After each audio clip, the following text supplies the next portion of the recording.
Is an uneasy truce realistic? I have the perfect guests. Welcome back, J.D. Vance, author of the bestseller Hillbilly Elegy, and Thomas Frank, author of Listen, Liberal. Thomas Frank, react to my naivete? Well, I think civility is important. I think it's a very important value, and frankly, it'll be a relief, to get a little bit of it after all this is over. But I think issues are more important. I think that dealing with the crisis that a lot of people are facing in their lives that we've seen via the Trump movement, that's more important. That's my view.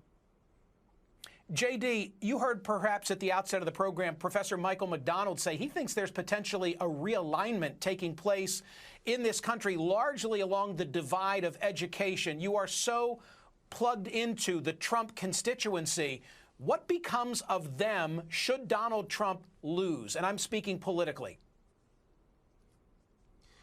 Yeah, well, I think a lot of people will be obviously very frustrated. They'll still fundamentally be a part of the Republican Party, and I'm sure will vote for Republican politics.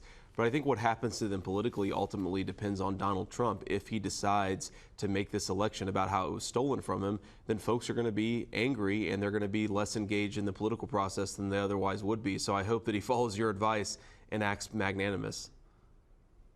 Do they necessarily follow his leadership? I mean, does Donald Trump have control of that constituency that you write about from Appalachia by way of illustration, or was he just right place at the right time? I think it's a little bit right place, right time, but because of that, he definitely has a certain leadership role within this community because he's been the person who sort of thumbs his nose up at the elites, and that makes him pretty popular among this group of people. So, I don't think that people will necessarily follow Donald Trump, but I also think he has a certain place just because of the way this election has unfolded, and I hope that he uses it well, which maybe he will, maybe he won't. Thomas Frank, Pat Buchanan was here earlier and talked about the rigged nature of the election in his eyes.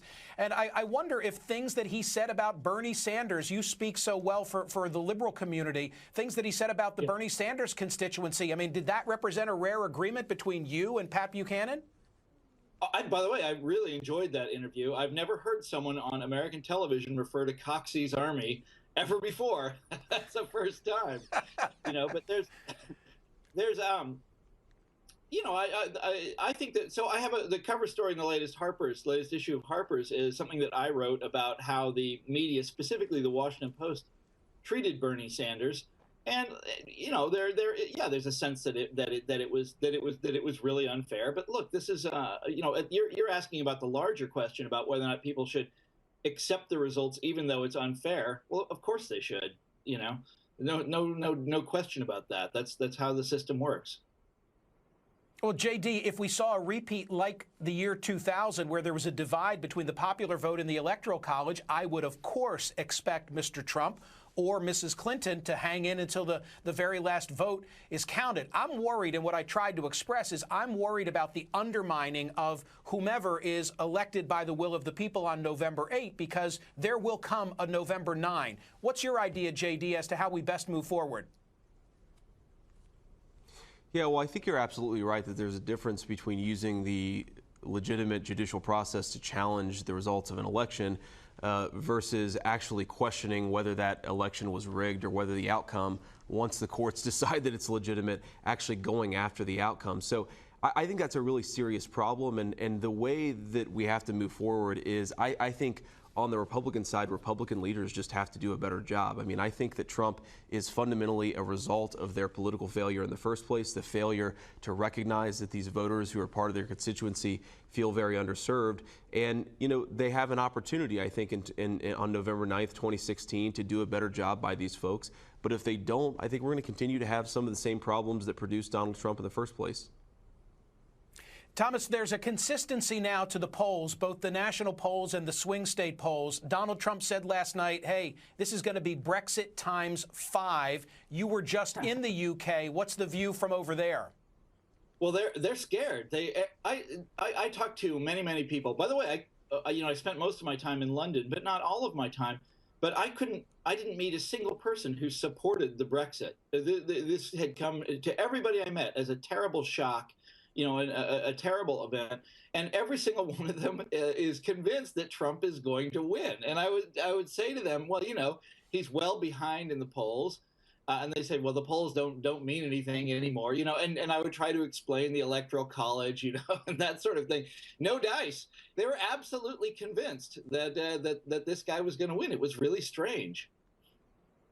And JD, among those you write about in Hillbilly Elegy, they're hearing all the media reports about the way this appears to have turned in the last couple of weeks. How are they rationalizing that data? Well, I think a lot of folks think that the polls just don't reflect reality. So they see that Trump's 6 or 7 or 8 points behind, and they say, no, well, at his rallies or at the online polls on CNN or so forth, he's actually winning, and don't recognize, obviously, that those aren't especially scientific methods of choosing the candidate. So I think that a lot of folks, if Trump loses, as the polls tell us he will, I do think a lot of folks are going to be very surprised. And again, it falls back on the political leadership to say, look, it's not good. We wish he hadn't lost, but he did, and we got to move forward as a country together, because if we don't do that, if the Republican Party doesn't at least serve that role, then who knows how people react. I mean, at the end of the day, people follow political leaders. Well, I agree with you. I mean, I've got, as I say, November 9, the day after, circled on my calendar for exactly that reason, because in the name of national unity, we need to come out of this.